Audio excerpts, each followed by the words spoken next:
Welcome back to Milton Daily Homes. Chuck here, and we got a list of 8 properties, and I got a special treat one I'm going to show you after we're done, so stay tuned for that.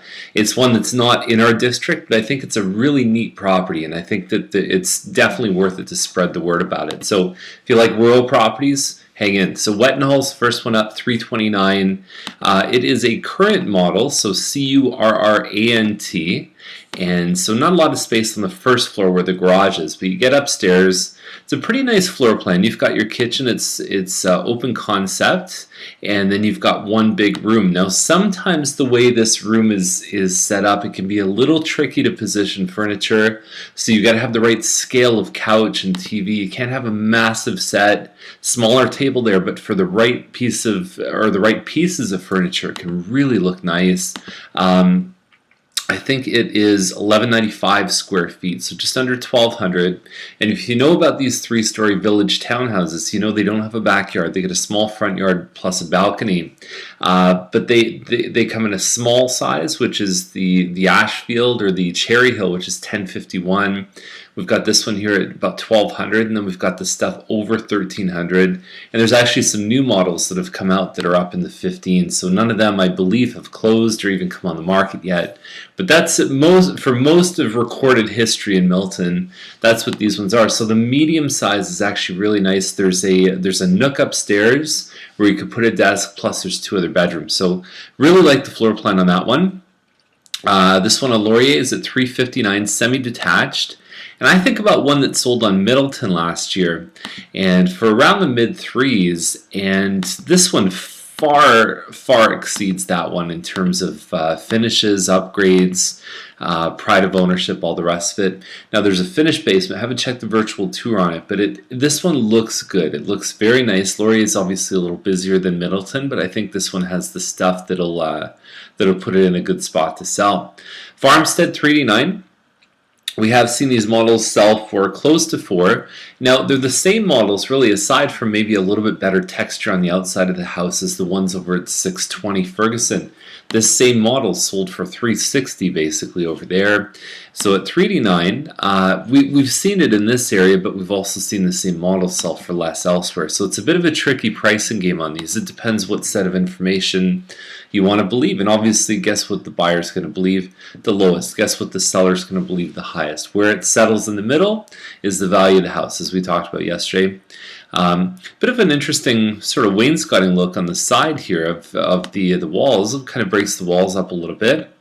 And that's it. The master's actually really big. There's a smaller bedroom upstairs that probably isn't much, like you can't do much more with it than maybe a baby crib or maybe a small office. You wouldn't want to have a teenager in that size room. 8.5 by 9, and even the other bedroom's not huge, but you got a 12 by almost 19 foot master bedroom. So there's a bit of an imbalance in the bedroom sizes on this one. But it is a pretty open concept on the main floor. I like the upgrades they've done. Paisley Circle is 394.9. This is a Cropside end unit, finished basement.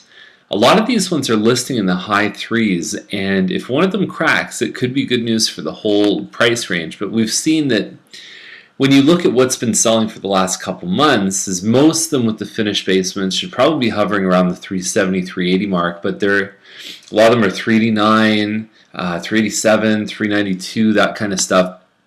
I think this is one of the better looking ones. I think they've got nice furniture. I think it adds to the space.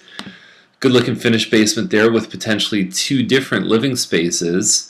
And Paisley is a good quiet street too. So there's a lot of stuff I like about this home. Time will tell if buyers are really going to nip at these ones at a little bit higher than what they would have paid last year. Beaver Court is a link home, so we've talked about that before, linked by the basement, by the foundation, but really for all intents and purposes, it looks and smells and feels a lot like a detached home. It's a 4-bedroom, so it's a little bit bigger than a lot of the link homes that we see. I don't know if everyone's going to love the finishes there. I mean, you're looking at 2 different kinds of wallpaper right here, plus you've got the border in the kitchen. I could see most buyers coming in and probably wanting to switch some stuff out with this one. It looks like a vinyl floor as well. Now there are some neat things about this home. It's a nice big finished basement there. It'll be an interesting one. It's Beaver's relatively quiet street. You don't really go on Beaver unless you live there. 433 is high. If they get that, it's going to be mostly, I don't think because of the finishes inside, it would be because it's just a larger home. It's hard to find the 4 bedrooms for those in that price range. So Weston Drive is 528.9, but 2,100 square feet, 9-foot ceilings.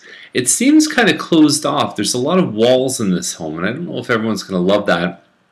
The other thing is, I don't know why this chair is sort of halfway in the kitchen. I'm not sure if that's a good thing for this one. The counters look like they've been upgraded. And you can see the backyard's about 38 by 88. So it's a pretty decent, decent home, nice size. In the 5s, though, is definitely going to be a challenge for them. The other thing I forgot to point out, look at this. This is funny. This is from the old listing. Classic white appliances. Don't you love that? Classic white appliances. They get kudos for that. Anyways, this one here also has classic white appliances. And next one up is Clover Park. This was listed last year. I don't know if maybe they did a bit of work over the holidays. I'd have to check the old listing, but for some reason I don't remember it looking this nice. $569 is the price. It looks like you've got some pot lights here. You've got some upgraded floors. And we've talked a lot about this, is that if you see a lot of work done in a house or a lot of recent work, especially in an older neighborhood, you really got to go check it out in person, because the work quality, we either see it really good finishes or we see that they're not, and it's really hard to tell from the pictures, because from the pictures this one looks terrific. Looks like the windows have even potentially had some work done. It's hard to, from here it looks like the original ones, but that's the other thing you look at too, is that in a choice between having a house that has had all of the cosmetic upgrades but needs work on roof, windows, furnace, or a home that's had the roof, windows, furnace done but it needs new floors and new kitchen, I would rather take the one that has all the other work, because the thing is, the return on investment is actually much higher if you put a kitchen, bathroom, flooring, paint in than it is by putting an air conditioner or a roof. You just don't get that immediate return on investment kind of stuff. So I'd be looking at this one and saying, what's the condition of all the rest of it? For an upgraded home like this at $569, it's in the zone. I wouldn't doubt, like even comparing to the one that we've got for sale on Hawthorne, just under $550. Have they put more than $20,000 worth of work in there? It looks like they probably have. So Nassagaweya, I can never say it right. 4th line, so it's just over by Guelph line, $2.3 million. Listed last year. I mean, it's on 100 acres, so right away you're probably 7 figures right for the land, and you've got about 4,700 square feet of finished space. You've got a lot of recent modern upgrades, and this home has charm, character. They've done a good, tasteful job with it, because we've seen homes that have had money spent on it, but it hasn't been done with style, with character, with taste, and I feel like this one really does. And it's nice and private. It's not that far from the 401, but it's far enough that you have relatively peaceful, quiet living. So great listing here. You got a triple car garage, detached from the rest of it. Not sure if there's any outbuildings here, but it's a looks like it's an old sort of schoolhouse or something like that. Very, very nice. So that's the list for today. Now I've got the bonus one that I told you about. So this is the one. It's on Woodspring Court. And so it's in this quiet little subdivision tucked away. It's a little bit sort of northwest of Milton. Still pretty easy to get on the highway. $455 is the price for this one. You're on a 100 by 120 foot piece of property. And if you know about, once you get into Carlisle, Kilbride, a $450 home, like the taxes are crazy. They're like $8,000. So these guys actually have a $3,400 tax bill, and they end up having a shared fee of about $425 a month, which includes things like their septic and their water, and there's a bunch of stuff that's included in there. So I really look at that and say, yeah, there's some fees attached to it. But when you look at the total out-of-pocket expense, you're getting a home that is like 2,200 square feet, modern, renovated at $450. So anyways, this one is a very, I mean, look at the kitchen. The kitchen's amazing. It's something that's just on the outskirts, so we don't necessarily have it for the review on Daily Homes, but I saw it and I thought, man, this is something that might be a good option for somebody. A bit of a sleeper pick because of the way it's set up with the extra fees. I think it's a really nice property, and with a lot of recent work done. So if you're interested in checking this one out, or anything in the list, anything you see over on the side there, give us a call. And if you haven't signed up for the buyer class, it's going to be a great time. It's happening this Saturday at 12:30. So have a great day. We'll see you tomorrow with more Milton Daily Homes.